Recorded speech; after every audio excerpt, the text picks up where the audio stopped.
এখন আর মন থেকে কেউ ভালোবাসে না, প্রয়োজন ছাড়া কেউ কারো কাছে আসে না। এখন আর মন থেকে কেউ ভালোবাসে না, প্রয়োজন ছাড়া কেউ কারো কাছে আসে না।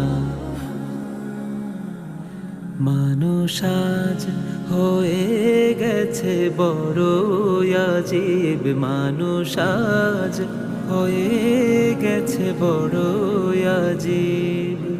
কারো সুখ দেখে কেউ প্রাণ খুলে হাসে না, এখন আর মন থেকে কেউ ভালোবাসে না।